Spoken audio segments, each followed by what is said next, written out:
There's something remarkable about the Last Supper,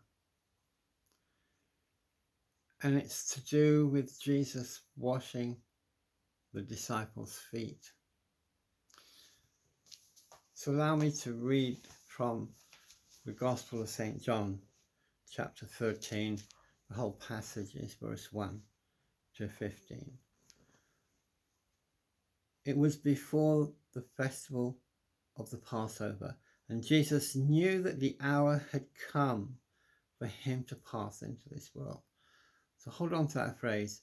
Jesus knew his hour had come. That's the first point. Second point. They were at supper, and the devil had already put it into the mind of Judas Iscariot, son of Simon, to betray him. Jesus knew that the Father had put everything into his hands, and that he had come from God and was returning to God. That's the second point.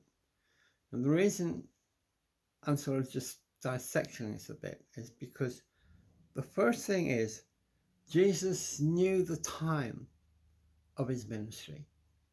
He was secure in the knowledge that there was certain time for certain things in his ministry, and this was the time for his ultimate sacrifice. He was secure in it. And the second thing is that he knew that the Father had placed all things into his hand. So he also was aware of his authority. Now, why am I making a note of this? It's because Jesus was secure in his identity. And in the same sentence where we read that Jesus knew that the Father had put everything into his hands, and he had come from God and was returning to God, and he got up from table, removed his outer garment, and taking a towel, wrapped it around his waist. Then he poured water into a basin and began to wash the disciples' feet.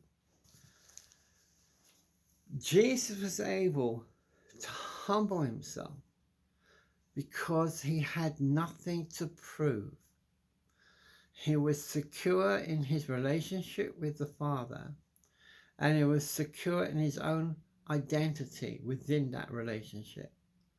And because he had nothing to prove, he was able to humble himself, lower himself as a servant, and he did it as an example for us. Jesus didn't do it just as an example. So once a year on our Maundy Thursday service, the celebration of the Lord's Last Supper, so we could have a liturgical celebration and have 12 people have their feet washed. That's all well and good, and it's a great example, but it's so that we can live out the experience of servanthood in our daily lives.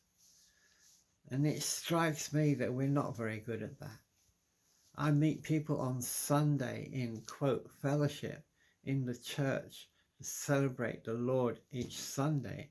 I know nothing about their lives during the week.